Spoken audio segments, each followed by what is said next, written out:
Well, my friends, welcome back here. This is Garrett J, your host here. Well, I should say co-host here with my beautiful wife on the Date Your Wife podcast. Babe, this is episode number 3. This is episode number 3. How you feel about this? I mean, we're getting stuff done. We're getting stuff done. I mean, this is episode number 3. Like, you don't just like, we're start consistent. How you feel about this consistency? This is episode 3. Most people in January by week 3, that's when the workouts go. That's when like stuff starts slacking. Not us. We're just getting warmed up. We're just getting warmed up. Quickie, porn star. That was our our topic last week. Yeah, and you know what I was thinking about? What were you thinking about that? I was like, maybe I should have rephrased it, not porn star. No. Because like porn star, I think a little bit degrading. No. But I was trying to think of a word for like just like put on a show and have fun, and that's what a porn star is. I know, but I don't like. They put on a show and they have fun. But I think that'll trigger a lot of people. So if you were one of those that were triggered, well, then get over it. Yeah, then get over it. But we're not apologizing for this. No, I was just. Don't take back. I was like, people are going to be offended and triggered. I think that's good and bad. No, it's fantastic. That's how we do it around here. We trigger people. That's what we do. This show is meant to trigger you because here's the deal. If you wanted to tune in for another series of principles with nice and soft talking, well, you could go to subscribe to pretty much anyone inside of this category in iTunes, Google Play, or Stitcher, and you could listen to boring couples talk about boring shit and give us a bunch of principles sounding like we're sitting at church. Now, you and I were talking about this on the plane. We were talking about this on the plane about this bullshit that's kind of going on with couples. They're not really being real. There's some shows we went to, some of the top shows we tried to listen, and after we got done vomiting, not because they're bad people, but because we experienced something same. What did you experience? I just hate when I feel like there's a lack of authenticity, and I'm a storyteller. I like to hear stories. Mm-hmm. I find it more relatable. Mm-hmm. I don't know. I can sense to me, I'm like, no, I don't want to hear principles. I want to hear just more stories, I guess I should say. I don't even think it's so much about like, we don't want to hear principles only and more stories. It just doesn't do anything for me. I don't learn off that. I feel like I'm in Sunday school and I want to, like, my mind's like, anyways, and then I'm like, oh, bring it back. No, you need to be a better person. You got to pay attention to the principles. You got to write it down. You got to take notes because that's in the checklist and that's what you're supposed to do. And I find myself not feeling connected, and so that would, I don't know. I just would prefer to do it different. Yeah, well, you do know. Like, this isn't how we're going to run this show. Like, we're going to come at you with real conversation. If you're first time tuning in with us here at Date Your Wife, listen, there's a lot of great shows out there on marriage. There's a lot of great shows out there on couples. We do not profess to have all the answers on being married. What we have done is we have fucked up a lot of things. And inside of that process of fucking up a lot of things, we have figured out some things that have worked. We figured out some things that do not work. This is also a show that is spinning off the wake of a movement of men around the world known as Wake Up Warrior. So if you're unfamiliar with the Wake Up Warrior movement and the book called The Warrior Book, I would encourage you to check that out at warriorbook.com. But today we have a new topic, babe. Today we have a new topic. What is our topic today? Because it's not sex. We're not going to talk about sex. I propose that we do the show sex. But you were against that, so we went with a different topic today. What is it? We're a different show. So. Yeah, we are. What kind of show? What's our topic today? Do you know? I know what the topic is today. I'm checking to see if you read your notes. Money. Money. Oh shit, that was horrible. Is that our topic? That is. Don't of course, hit the that's high money. notes, please. It is money. All right, so here's the deal. Some say that money doesn't really matter. What would you say about this? I'd say I have expensive taste, and it very much does matter. And when you say expensive taste, you have to go to like the deep, scary man voice from the alley. I live in a cardboard box. I'm scary.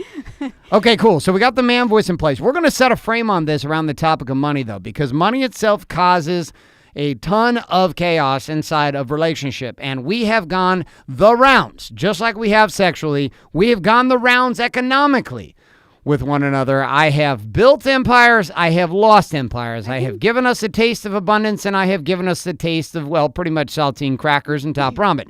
But we're going to go back on this. So we're going to start with you, babe.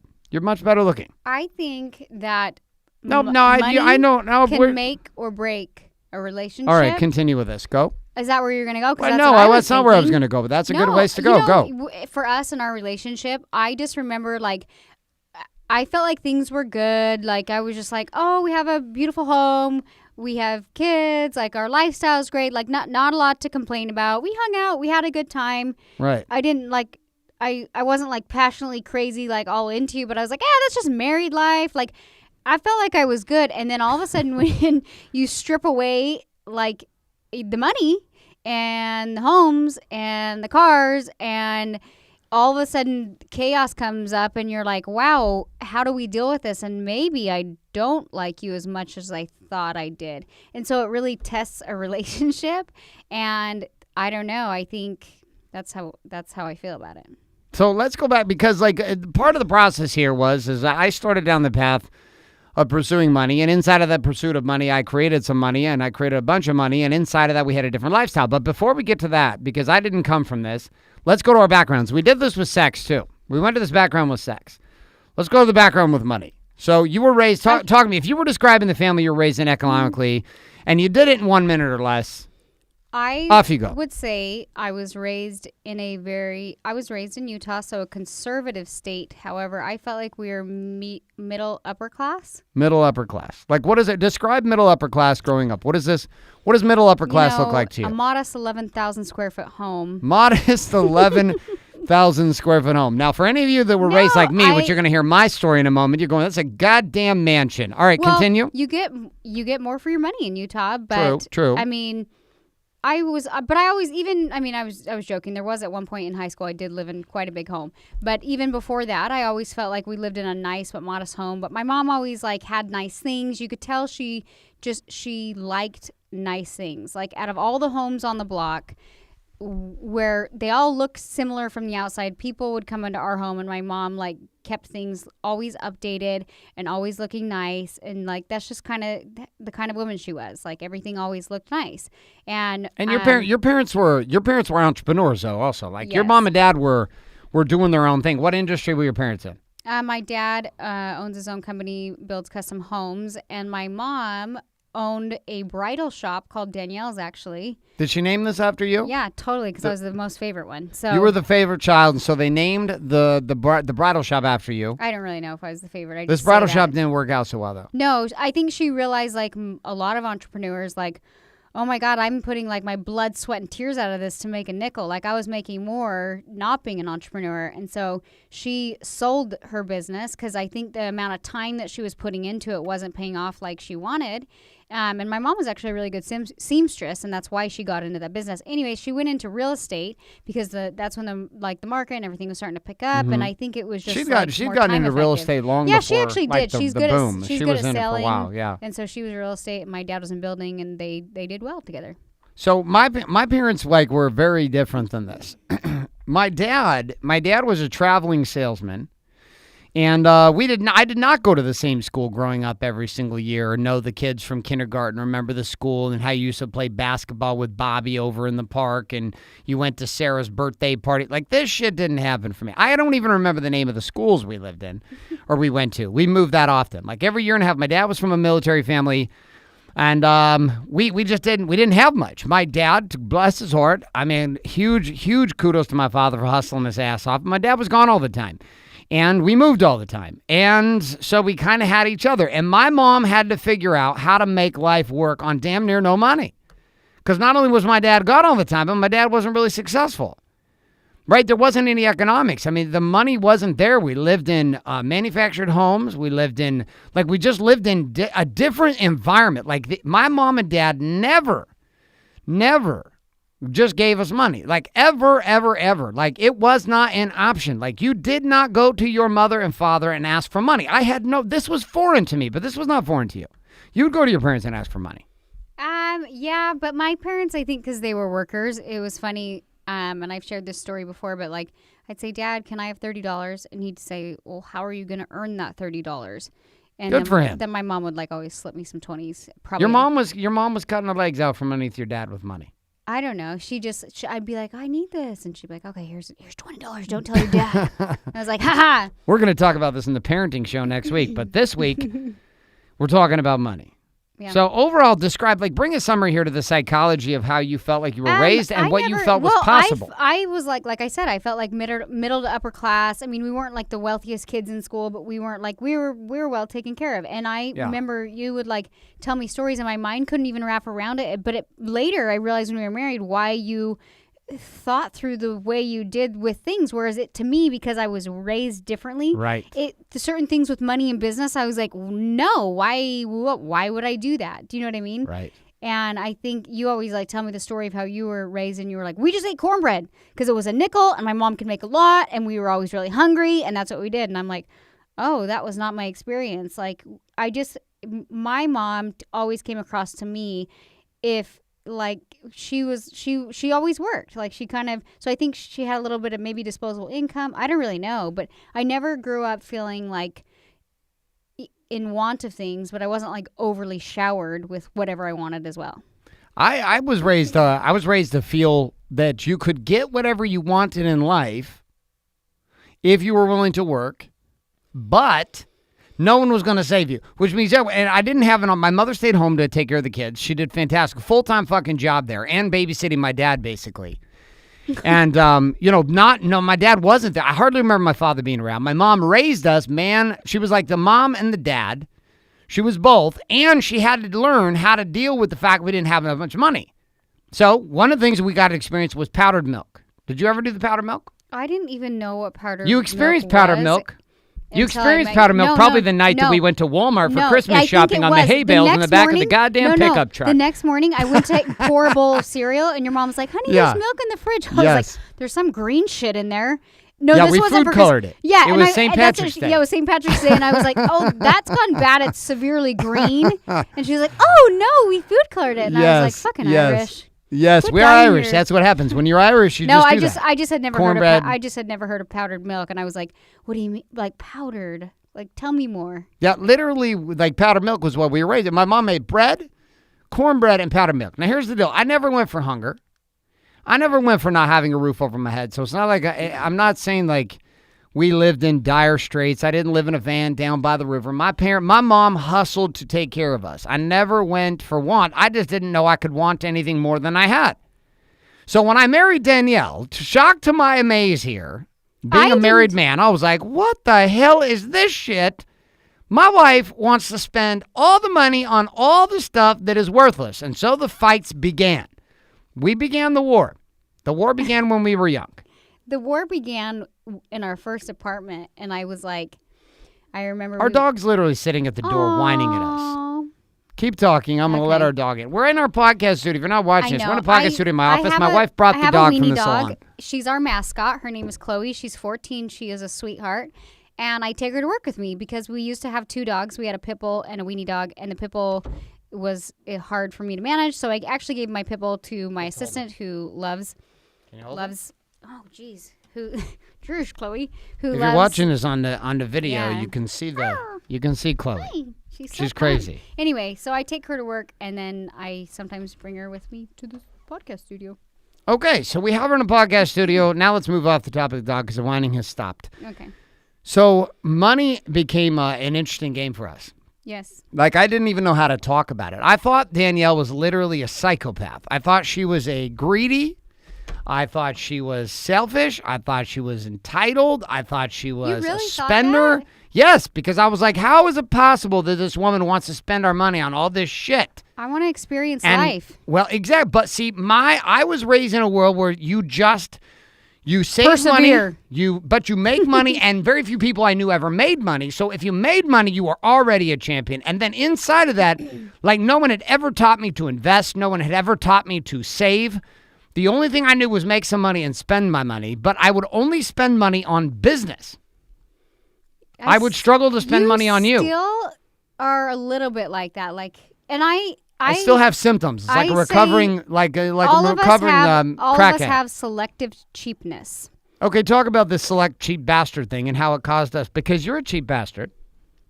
No, yes. I am a smart bastard. That's a zero way of reframing this whole idea of not being, a cheap bastard. Where are you a cheap bastard? Be honest. Sometimes with my business, like I'll find myself cutting, or I do hair, so I find myself cutting or doing stuff with like the shittiest tools, but I'm like really into what I'm doing, and I'm kind of like, I don't need the expensive things. But then I experience, like, I'll buy nice blow dryers, like the Dyson dryers are favorite, things like that. And then I'm like, oh my God, how did I go on without this dryer? And so sometimes I'm getting better at that. I used to not want to like invest in my business at all. But I will say the reason I didn't invest in my business is because I always looked at it as more of a hobby. And then the minute my perspective changed, where I decided like, no, this is a business, I looked at it as like, we need better stuff. We need better equipment. We need this. But I still like try to be somewhat logical and maybe cheap about it. Cheap bastardish. Is that what are you the biggest cheap bastard? Don't make this a business talk. This is not a business talk right now. We're talking about money and marriage, not money and how do I grow my bottom line. No, but I had to explain why like my perspective changed with money as far as that. But I would say money is... Chloe's breath smells like complete horse's ass. She's sitting in here panting. I can't tell if it's like a smell of like... rottenness, like across the board. Put her on the floor. Okay, she needs to go on. Come here. She might whine. Go on the floor. You can't come to the podcast anymore. You're banned from the podcast studio, you stinky mouth duck. All right. So let's come back on this, though, because we did not, like, you and I did not see the world at all the same financially. And this caused the problem. Sex was our first issue. Our second issue was money. I had a very difficult time spending money on things that I thought were bullshit. You had a very difficult time spending money on things that you thought were bullshit. Let's give an example, shall we? Okay. You give one example. I will give one example where you're a cheap bastard. You give one example where I'm a cheap bastard and how we went to war on this. You say what you're cheap bastard. Nope, I'm going to say it about you. You didn't say what you thought you were. Nope, I want to say it about you. Oh, and then you can pick one about me. Okay. Fair enough? You got yours in your mind? So many. So where do we start? All right, well, I'm going to give an example, okay? So here goes cheap bastard.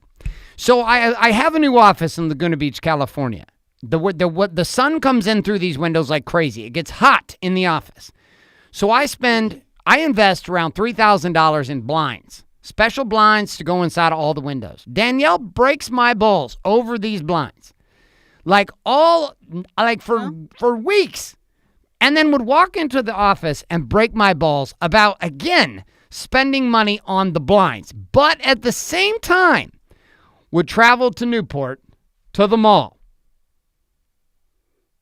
So there you go. There's your cheap bastard. Huh. You don't buy shit that is necessary for business. It's always on me to make those moves. Now that you threw me under the bus, that's what I said. I'm just going to say. Now throw me under the bus. I'm just going to say with that story, that was your first office. Okay. And honestly, you hadn't committed to any kind of space for more than like a half a second. And so it wasn't the cheapness. It was like a commitment thing. I'm like, geez, he's going to spend like $5,000 on these fucking blinds. And then in 2 months, he's going to be like, the team's expanding. And I'm going to be like, good thing you just put in those $5,000 blinds. Like, I never knew with you. Because like now you're a little more, I would say like with business, you're a little more calculated. Like, okay. You used to not be like that. So sure. I think I would get nervous. Like when I was like, why are you spending that money? Do you even know if this is going to work out? Is this warrior thing going to pan out? Right. Why buy blinds if you're going to, that's kind of what I thought about it. But. Okay. So you didn't throw me under the bus yet. Oh. You just made a comment about my blinds. Okay. So. I'm waiting for the story. Are you stretching right now? Are you stretching, getting ready for this? You warming this up? Like, what are you doing here? All right, she's stretching out in order to throw me under the bus. I do weigh 205 pounds. She is a tiny lady, and I have a challenge here in the fact that. Okay, I'm ready. Okay, it's charging right now. Okay, good. I thought the laptop was about to go down. You don't like to spend money on what? Go for it. Life. All right, expand, because that was a really lame answer. No, it was good. Vacations, you don't see the value. You won't spend money on anything that's not work. Okay, good. Go for it. Keep going. I have to literally, I almost feel like guilty. I'll be like, hey, do you want to go on a trip together? And I'll plan it out, and it's like a week, and we're going to go in Hawaii. And then you're like, yeah, use your card. And I'm like, oh my God, be the man. No. I want you to want to go on trips with me. God damn it. I want you to want to spend money. I want you to want to go out to Hawaii all the time. No, I think like stuff like that. And I think you now, I don't know. I think you're getting better at it, but I still think there's like times where I'm like, I can feel your energy change, but at least like in the past, you'd be like, you'd almost like make me kind of feel guilty about it. For sure. Why would I spend money on that? For sure I did. And I think like, for an example, another thing would be like shoes. Like, okay. I remember the first time even I bought my first pair of Valentinos, and I was like, I can't believe I'm spending this much money on a pair of shoes. Like, I couldn't believe you were spending. I was this like much nauseous on a pair and of shoes. high all in the same time. It was more than my first car. But you know what? Is when I spent the money on the shoes. Yes. All of a sudden, I had a perspective change about how much I should be paying for shoes, and all of a sudden, my other shoes seemed less expensive. Anyway, long story short, like, you didn't get it, and you'd be like, "Why would you spend that much for shoes? That's ridiculous. That's ridiculous." And I was like, "I don't know, something about it. Like, I like wearing these shoes. Like, I feel good about myself. Like, I like the experience of going in the store. Like, back off. Like, I like it." So can we talk? I'm gonna audible this show for a second. Okay. I don't think it's really going anywhere. I know. I'm in one of those moods today. It feels like this show's not fucking going anywhere. Oh, okay. Wrap it up. You're the DJ. I'm not saying like it's ending. I'm just going to call an audible. Oh, okay. Go. We're going to go to a different cul-de-sac here. Okay. You ready? I was like in the cul-de-sac we were in. Did you not like that bus I was throwing you under? It was good. It wasn't a very good bus, though. It was kind of a small bus. I was hoping for a really big fucking bus. I said trips and things. That sounded like a big bus, though. Let's come to the real issue here. Okay. I wanted to get laid. You wanted to get paid. Oh, that's where you're going. How about we go to that place? Because here's what I wanted. Oh, okay. I wanted to get laid. You wanted to get paid. I thought you were a total bitch because I was like, my wife, all she wants where you're going is today. all she wants is an ATM. And I'm gonna speak for the men out there.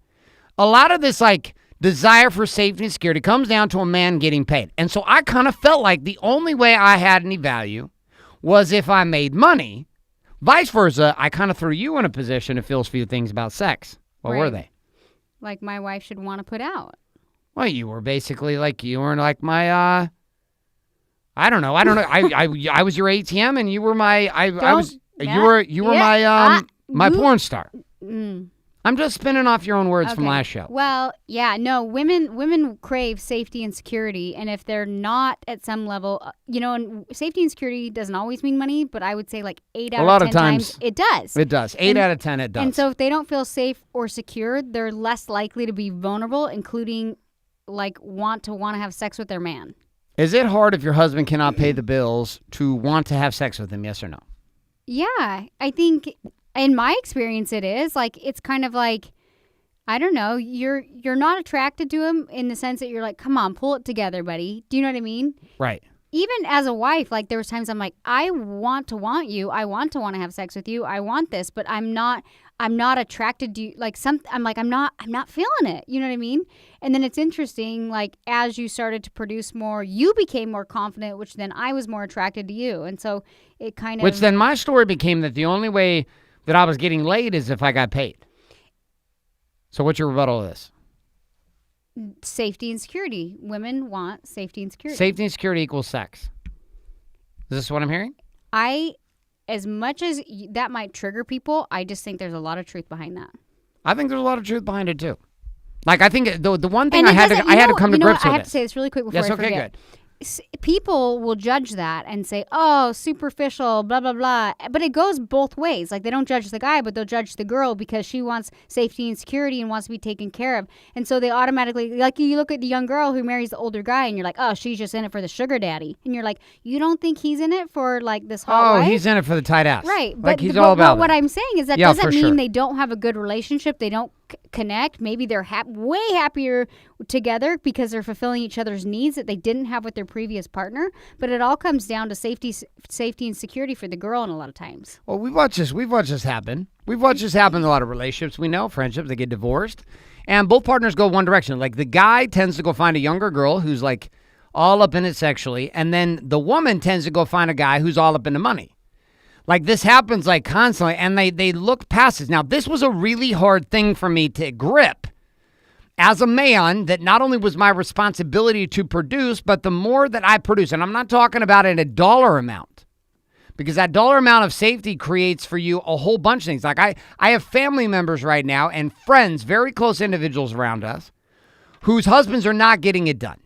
They're not getting it done financially, and this is putting huge fucking stress on the marriage, and there's a lot of women now being forced into the workplace and into entrepreneurism to become primary producers. Now, we face this inside of our salon businesses all the time. Do you know what I noticed, What do you notice? When women feel like they're not being taken care of or their safety and security is compromised, they tend to kind of be a little like, I want to say, I don't know the best word to say, but I'm going to trigger people anyway. They like kind of cut their guy's balls off constantly. When he's not, when the guy's not getting it done, gets the balls cut off. Totally, for sure. Like it's like this. What does this mean? Balls cut off? Talk to me about this. It's like, you know, when you're like, whoa, she wears the pants in the relationship. Yep. I think a relationship should kind of like be like he's masculine, she's feminine. He's, you know, there's like a balance of energy between feminine and masculine energy. And I think that when the guy's kind of not getting it done and he's not in his masculine nature, and maybe he's naturally somebody who's very masculine, and then the wife is very feminine. At least is like from our experience, like I feel like I'm pretty feminine, and so like when you're not in your masculinity and all of a sudden I'm putting you have to be the king. Yeah, when I'm in my more masculine role, I'm kind of like I cut your balls off. Like, yeah, well, you deserve to cut my balls off because I would throw you out in front like a shield. Well, like I would use you as an excuse. I'll be your bodyguard. You were my bodyguard. It's well, like no, the Whitney Houston song. But I think that there's so many, like you were explaining, like friends and family and things like that, and I can always tell like the guy's not offering some kind of safety and security, even if it's not with money. Like I've had friends that like they seem financially fine, but I'm like, she obviously doesn't feel safe. What is it that why is she not feeling safe? Does that make sense? And maybe her husband's crazy and always making her feel on edge. I don't know what it is, but she's not feeling safe. So she's constantly cutting his balls off, which then there's like zero connection with either of them. Well, let's. I'm going to throw myself under the bus. Can I throw myself under the bus? It's bus day. It's bus day. Well, I'm throwing myself under the bus. Do you want to text our daughter? Mm-hmm. Because she's at her play practice, and tell her. Did she text you? Text her back. Nope, she didn't text me yet. Just text her and tell her that she needs to go straight to daycare after the play. All right. So here, as my wife's doing that, here's a piece I'm going to tell you from my place. I have this really twisted story with money, and my story with money was demonstrated by my behaviors. My behaviors were this, which is I would be happy to invest money in the business, but I would fight my wife to invest in her. Like I could not see the value in it. I was like, there is no ROI in buying my wife a purse. There is no ROI in going on a vacation to Hawaii. There is no ROI in putting money into these things. We need to invest, we need to save, we need to build business. This is what we need to do. Because I had come from nothing, so I was like, this is what we have to do. This is the equation. And what I came to find was the message that I was sending to my wife was simply this, that you are not worth as much as the business, and you in the end are not actually worth the investment. That there is no ROI in investing money in you as a woman that I am married to. Did you ever feel this? Did you ever feel this intensity from me from this way? Did you ever feel this, or you didn't even notice?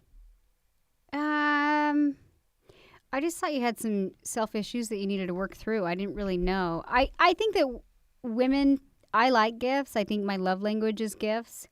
Mm-hmm. And like, I don't know. I don't know. I mean, that was intense. I didn't know you felt so. Well, you look at just the demonstration of where my money was. Like I remember having to literally force myself to not vomit buying you shit. But I'm talking like $1,000 purse at the beginning and all these things. Like I always felt guilty, but I like nice things, and so I kind of got to this point where I was like, then don't buy me stuff. Like I work, I'll buy my own shit. Like I don't want you to buy something and expect sex out of it. I don't want you to buy something. That's what I did though. That's how I felt. I know, and I hated it, and I got to the point where like I was like, you'd want to like take me out and go shopping, and I was just like, no, because then the energy's going to be weird. He's going to expect something that a relationship shouldn't work like that. Like, right. And I think we were both feeling it on different ends of the spectrum, but I was just like, no, I can. And we even had this conversation. I remember I was like, I'll buy my own shit. And you're like, the problem is like, what am I going to go do? Hire a prostitute? Like, you can buy your own shit. And I'm stuck in this place of like, I'm not going to hire a prostitute. And so that became another challenge in our marriage as well. Because of like what we face, like I always felt guilty when you'd buy stuff, so I didn't want you to buy me stuff anymore because it was weird. Well, and we were sitting in this battle. I wanted I wanted to feel more wanted sexually, and you wanted to be taken care of more and treated like you mattered, and me to demonstrate it with my money. Switch it? Well, let's tell them what we tried that didn't work. Oh, didn't work. Let's at do all. it. Well, can we talk about the contract in Cancun? I think I'm going to pre-frame this. Are you going to share the contract in Cancun? Yes or no? I'm going to pre-frame this. Okay, really quick. pre-frame it, and then we'll share the contract in Cancun. I think in times like if you're a married couple and you've gone to sex therapy, marriage therapy, like whatever it is, you go thinking like, well, just give me the magic formula. Come on already. Why are you holding out? Just tell me exactly what do you think I should do. Just give me the keys. Mm-hmm. And so Garrett and I were always looking for like solutions and formulas and things like that. And it's like you'll hear tactics where even people are like, go on date night once a week. Well, yeah, you go on date night once a week because you have to like talk through shit. You know what I mean? But that's not that like tactic was actually created by us. I know. It's called Date Your Wife. Yeah, cool. But what I'm saying is a lot of times in counseling you hear like a lot of like tactics. Well, if you do this and this and this, but you have to kind of get to the underlying issue of why this is happening. Otherwise, problems will continue to happen until you figure them out. And then once you figure them out, it's like on to the next phase. And so I find like in life, we get stuck in this circle and we're like, why am I stuck here? And we rode this circle out for like 4 years. Like 10 years. Not 10, but 10. we rode it out for a while. And Long it's time. like, it's like God's way of being like, oh my God, like tactics are not working. You can't see past your own shit. Like go ahead and keep repeating. And when you guys finally come on the same page, you might actually figure a few things out. So I got fired up, but I don't remember specifically. Well, let me tell you what happened. Oh, so that's like the Cancun. Are you ready to tell the Cancun experiment? Yeah, I'm going to tell because I feel like you're going to. No, the Cancun experiment. All right, I set the pre-frame for it. You talk about it. No, I better tell it. You don't tell the story very well. I'm going to tell it. All right, well, we're laying in Cancun, and I look over, and she has an amazing left ass cheek that I've yet to be able to actually connect with much while we've been in Cancun. And I create this proposal. We had just watched 50 Shades of Grey. In Cancun? Yes, we were in Cancun. We're laying on a beach in Cancun, right by the little hut.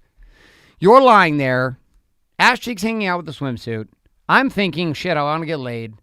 And in comes the Garrett J. White, Danielle White, 50 Shades of Grey proposal that did not work out, but actually compelled us to make some big changes. You remember this contract. Don't pretend like you don't go.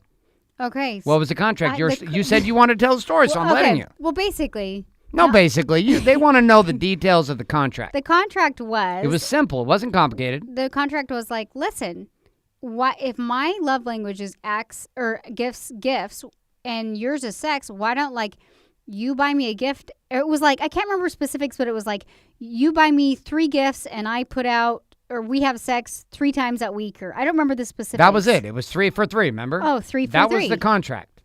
We literally penciled the contract in our attempts. We tried hundreds of different things. I had a list on Pinterest, and I would send him links, and I was like, just email me the confirmation when it's been purchased. And like that sounds really shallow. No, it sounds like prostitution. As I'm telling the story, wait, it gets better. Hold on. Oh, it was spicy. So I was, you know what? I was so desperate. Turns out I did feel like a prostitute, and I was like, I actually feel gross that I'm having you buy these things. And I felt like I was buying a prostitute. And it was bad all the way around, but we tried it. The thing is, we tried it for about 3 weeks. About you and I is we got to this place where we were like, hey, I mean, we'll give it a shot.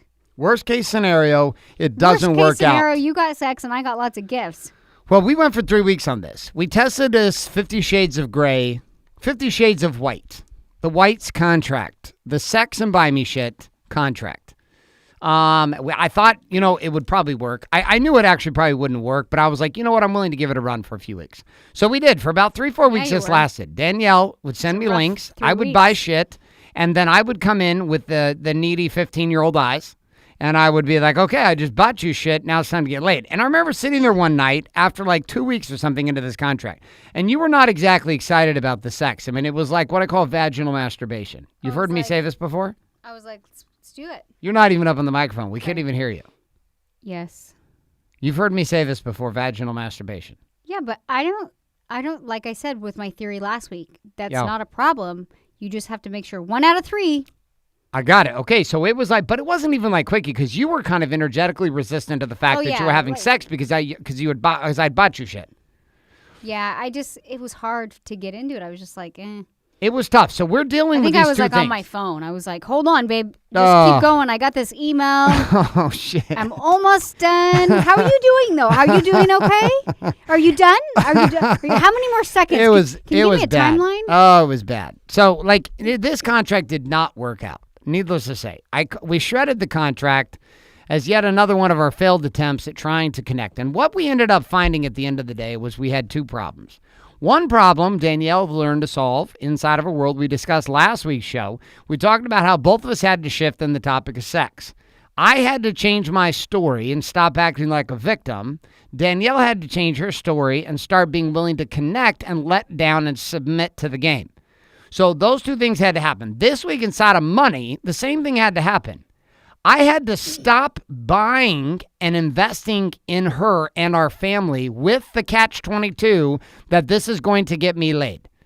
Like, I had to actually invest because I wanted to invest in my wife, because I wanted my wife to be happy. I had to start looking at money as the tool, not as the asset, and that my marriage was the asset and my wife was the asset. And as I started to make that change, that story shift in my mind, that everything I do from cleaning the house to making money is not about getting laid.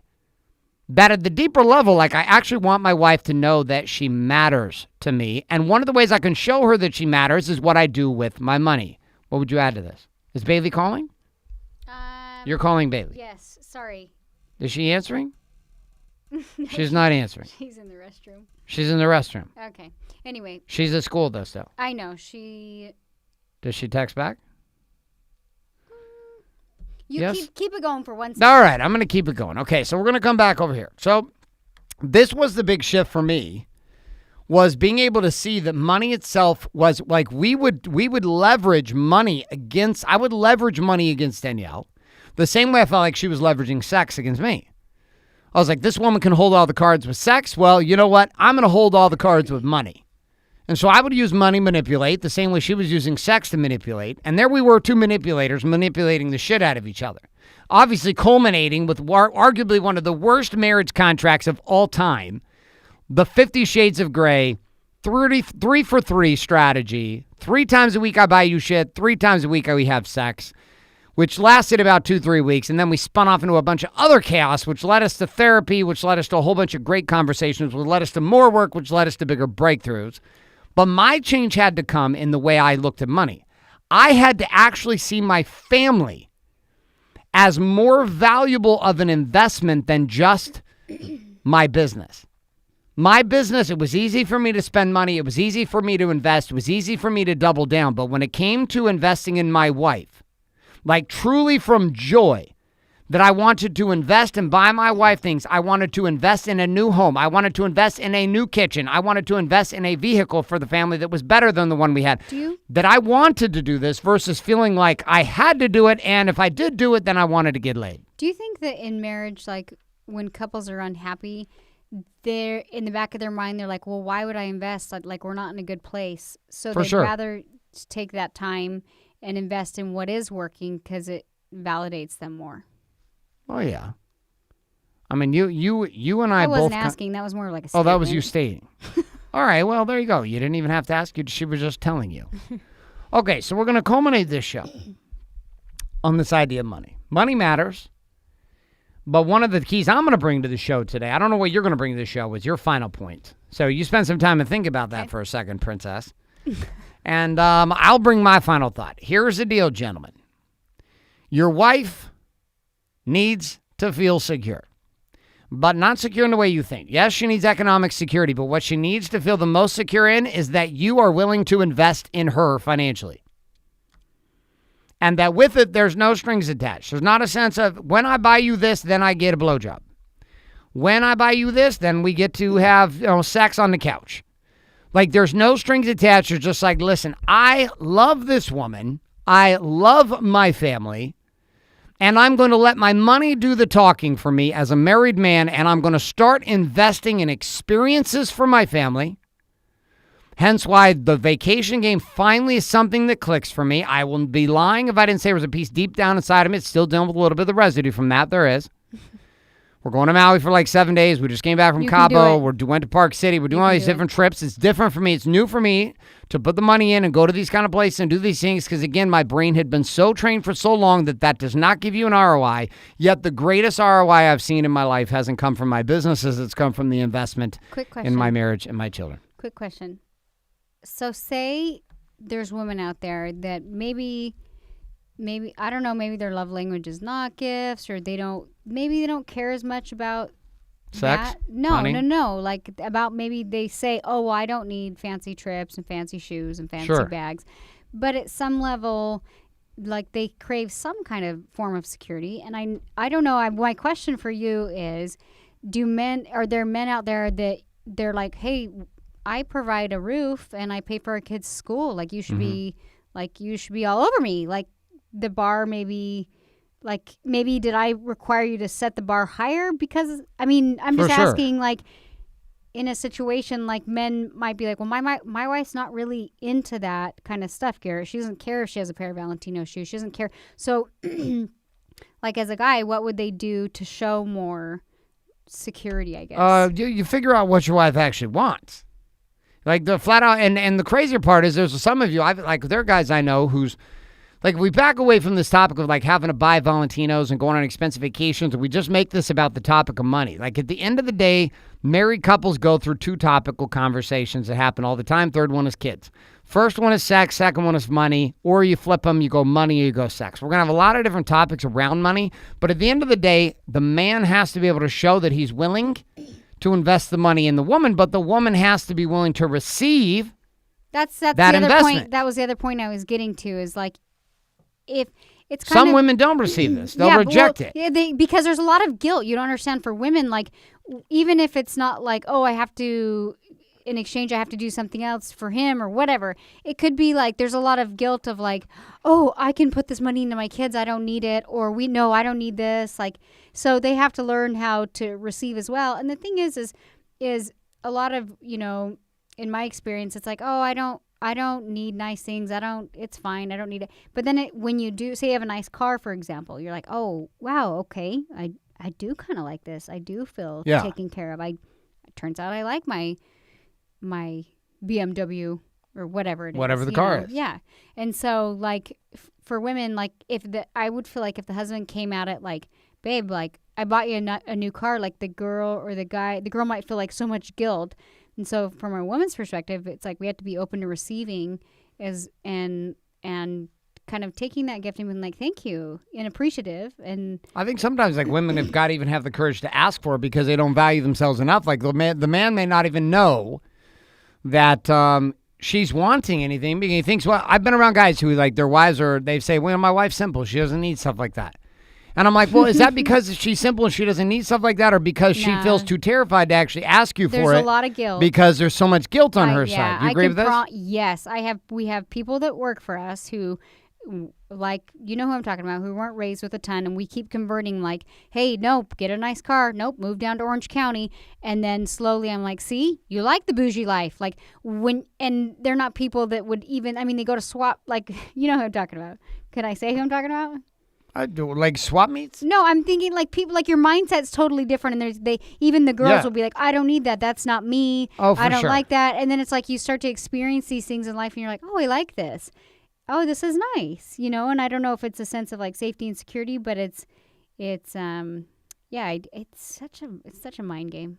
Well, here's the flat out fact of the matter. Like I was not raised with money. Like, at the end of the day, I don't want you to think as you're listening to the show that this is like you have to go make a shitload of money and then you got to go buy your wife a shitload of stuff, right? Each couple's going to be across. Each couple's really different, right? And each couple's money amount, like what is a lot of money, what is not a lot of money, what is a little bit of money, it's all different based upon each individual and each couple. But the principle I'm going to leave everybody with today on my side, I don't know what you're going to leave them with on your side. Are you preparing yourself? Do you want to leave yours right now? Your principle right now? From the female perspective when it comes to money. No, I think you should leave yours first. Okay, here's what I'm going to plant a seed with you then, and I would like you to share your principle around this seed. Okay.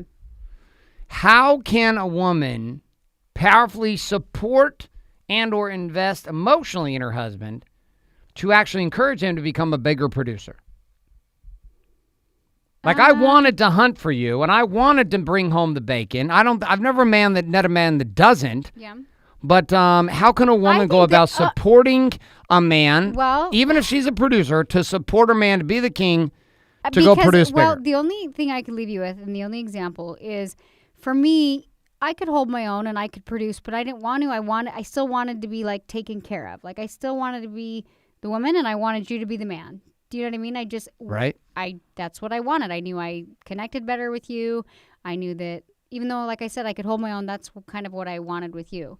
What was the question specifically? I had like an ADD moment. You did have an ADD moment. This was, what can a woman do, married to her husband, to encourage him to expand his production? I would always tell Garrett, like, you kind of have to. Daughter's calling. Hold on. Keep going. You have to hold yourself to a higher standard. Like, we went through this phase where Garrett was not producing at all, and then I would feel guilty for like expecting more out of him, and he'd be like, why are you not happy with who I am and where I'm at? And I'm like, it's not that I'm not happy with who you are.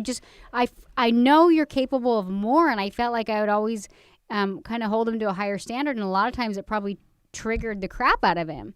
But now you kind of come back and you tell me, you're like, thanks for holding me to a higher standard. Like, I felt like I believed in you more than you believed in yourself. And so, like, on the financial aspect, like, I felt like I was always making moves. Like, for example, our house, like, we just moved down to like our dream house on the beach, and even then I felt like you were kind of like, nope, let's not do it, like, and I was like, no, you got this, like, you got this. And so I don't know if I push you over the ledge, but I do it, like, I just kind of plant seeds, and I'm like, I don't know, like, it just kind of, I don't know specifically what advice I could tell you, other than the only story that comes to my mind is like, what was your quote you had me post on Instagram? If you want to be, the queen, treated like the queen, you got to treat your man like the king. So that, I felt like that just kind of goes back to like, yeah, like, I can hold my own pretty well, like, but I still want to be taken care of. And gentlemen, you're going to have to be okay with the idea that you at some level are an ATM machine. Not everything. Are you okay with it? Yep. I was not okay with this. I think, but I would get triggered by this, and I'd be like, you've got to be fucking kidding me right now. I am worth more. Like, I was like so emotionally offended. But one night I had this realization. Here it goes. Okay. You ready for the realization? I'm ready. Okay, here it comes. Huge realization I have. I'm sitting there, and Danielle was telling me, I do not want sex as much as you want sex. And in my mind, I was like, how is this fucking possible? Like, I think about how much I think about sex. How is she not thinking about sex as much as me? And why is she not thinking what I'm thinking when I just walk in and I walk across and she walks across the kitchen? Why when I walk across the kitchen does she not look at me in my jeans and go, oh, if I could just rip, you're going to get it right here on this kitchen counter. Like, what the hell's the problem here? And then here was a switch. Danielle would always think the same thing about me spending money on the family. Like, it's not like I was putting my family out on the street, and we always had a good life. But I was like, never, like, if Danielle wanted to redo the kitchen, I was like, I would make it hell for her. If she wanted to go on a family vacation, I made it hell for her. Like, but I couldn't understand. Let me share my realization. Okay. Unless you're going to lose this moment. I just had this moment. All right, go, because you're going to lose this moment. Because it's like, I could pay to redo my own kitchen, but I wanted him to be the man.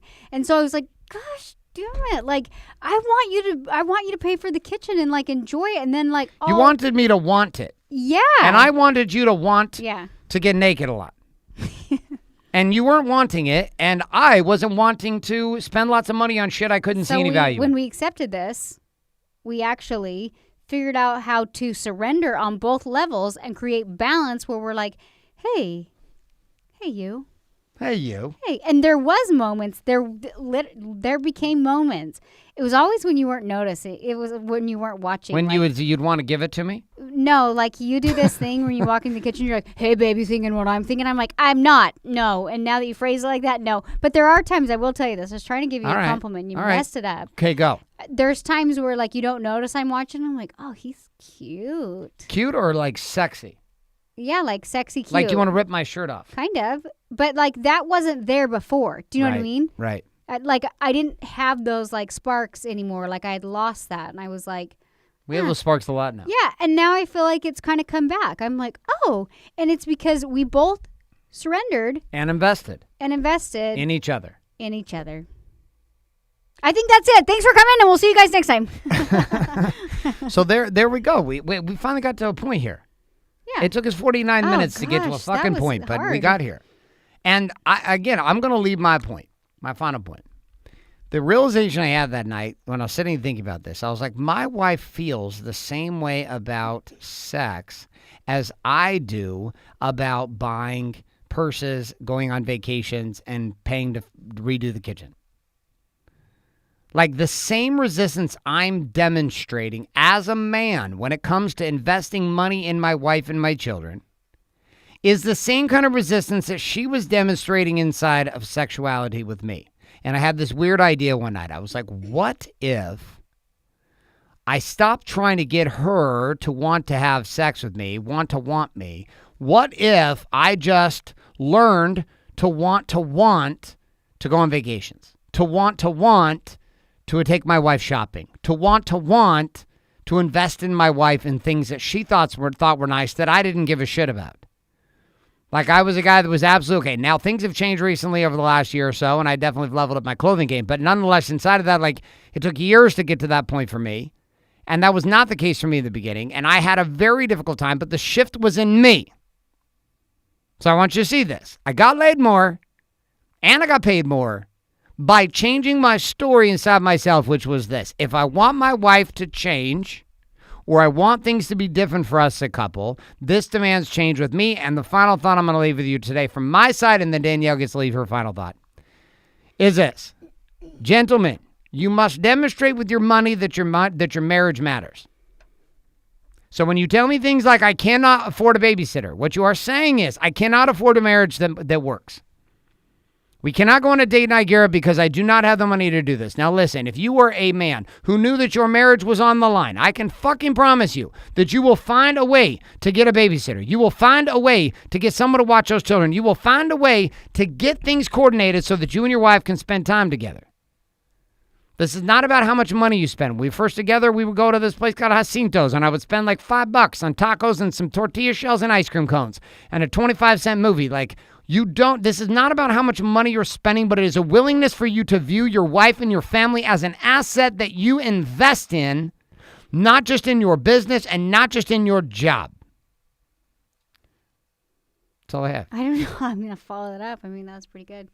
Well, what do you got? You always add something amazing from your perspective for the ladies. Give it to the ladies. My perspective from the ladies is own your part. Like, I think a lot of women, and probably men too, like I feel like you just kind of slammed into the men a little bit. All right, so slam into the women. The men right now are waiting for you to slam into the women. I just like Quickie porn star. Women need to kind of let go of the guilt a little bit, and they need to. So if they're a woman that doesn't receive the investment from their husband, what would you recommend to that woman? There was a place in our marriage when we didn't have a ton of money, and we started investing in like doing babysitters and things like that, and you would buy me gifts, and I was just like, you felt guilty. I felt guilty, and I see a lot of women do that. Even like women will come get their hair done, and they're like, but don't tell my husband. I'm like, oh, I'm like, I don't even know what to say, where I'm kind of like feeling like, no, he should like invest in you, and that the guy should like let go and do that. But at the same time, like, why are you feeling like you need to hide that? I got to this place where I had to look at myself, and I'm like, okay, if I'm feeling this way, if I have to hide this money that I'm spending for my husband or whatever it is, or I'm feeling guilty, how am I showing up, and what could I do? And I started to like literally just try and put myself in your shoes. And now, and I was like, you know what? It both men and women, that we kind of need to surrender what's maybe not our needs in order to actually meet our needs and change the story. And so many people, and myself included, talk about the women. Just the ladies. The ladies, we get stuck in our stories like the guy's not fulfilling me. But you're like, well, obviously you're probably not. Maybe you're not meeting his needs. So okay. It can't just be like my husband's an asshole. you have to look at it a little bit different. Because I looked at you and I was like, all he wants is sex. Like, what an asshole. And I looked at you and I thought all this woman wants is for me to make money. So all I'm saying is like, and then there's even women that are like, well, I'm like putting out every night and he's still an asshole. And I'm like, well, you can't just say, you have to take some ownership in your relationship and in where it's at. And you have to like put yourself in their shoes. Well, why is this happening? So I guess my final point in this show would be, if your guy's putting in effort and he's giving you gifts, and specifically, take the gifts. Take the gifts, see how it feels, and then find out what is it that you could do for him that would maybe help fill his needs.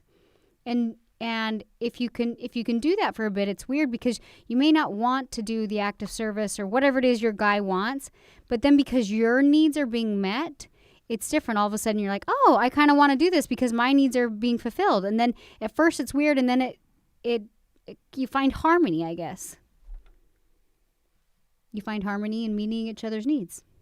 We had a fantastic vacation recently. Yeah. And it was not weird. No weirdness about sex, no weirdness about trip, no weirdness. It was like we've gotten to this point where the top two topics. There's a little calm. Yeah. And if you can't, if you as individuals and as a couple cannot get on the same page with yourself on the topic of sex, yourself on the topic of money, if you cannot get on the same page with yourself about this, and you can't get on the same page with your spouse about it, I'm going to have you consider that you will never actually come to understand what relationship is all about, because sex and the money are simply the gateway to dealing with door number 3, which is the children. And once you've dealt with the children, you've dealt with the money, you've dealt with the sex, the life that you can create as a couple beyond this place is fucking incredible. That's the thing I found is it's weird because, like, I'm so stubborn and I wanted to be like, he's an asshole. I'm not going to surrender. Like, I'm not going to do it. And then it's funny I feel like when we get to this place of like harmony, you can go 10 times further with you than I could by myself. Do you know what I mean? And so when I see that, I'm like, oh, like, huh. Like, I don't know. I see there's a lot of power in the couple in relationships moving forward. So that's what I got. So our topic this week for your date night, as you go out, is not going to be the topic of sex. It's going to be the topic of money. And you're going to have a conversation around where you both were raised and how you were raised with money. And you're going to get honest with each other about where you currently stand today when you guys look at your economic situation. And what improvements do you feel like can be made in you two as individuals and as a couple to make that happen? These are going to be tough conversations. I was not taking on these conversations really well in the beginning. So don't be surprised if they're a little rough in the beginning, but we know you can do it. And we appreciate you being here on this show. And there's some supplemental tools to be able to support you, particularly the men, and being able to live this game at a higher level and be accountable to it as a man in marriage and running businesses or not running businesses, which is a book called Warrior Book. If you've not checked out yet, the manual to guiding a man to having it all, which is one of the access points that's assisted our marriage in a big way, was me as a man learning to take deep accountability and responsibility for myself first. And from that place, being able to step into a relationship with Danielle in a deeper way. In order to pull that off, though, you can head over to warriorbook.com, learn about the art and science we call the Warrior's Way. We also have a series of other podcasts just like this. It'll support you on a daily basis. If you have not checked out Warrior on Fire, make sure you do that by looking in iTunes, Google Play, or Stitcher for the Warrior on Fire podcast.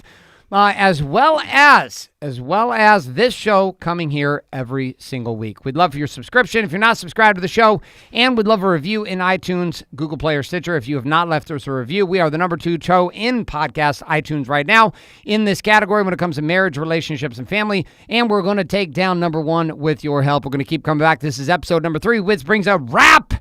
And none of your dancing has been in the video. Would you like to throw the dancing in? Throw the dancing in. Throw the dancing. Cue the dancing moves. Cue the dancing moves. I can't dance at all. But I got no. We've got no tequila today. We've got no champagne, but we do have an empty Gatorade bottle and a half-empty Gatorade bottle. Cheers. Well, cheers. Cheers to number 3. Cheers to number 2. Cheers to number 2. Heading to number 1. 3. Oh, cheers to number 3. Episode number 3. Yeah. With the Gatorade bottles. We are out of here. Hope you guys have a great week. We'll be back next week, and the topic is going to be parenting and raising crazy children. I'm certain that we're the only ones who have children who go crazy at times. I hope I don't cry next week. Next week's going to be intense because raising children can be an intense game and very emotional. Triggering subject. Thank you so much. Have a great week. We'll see you guys next week.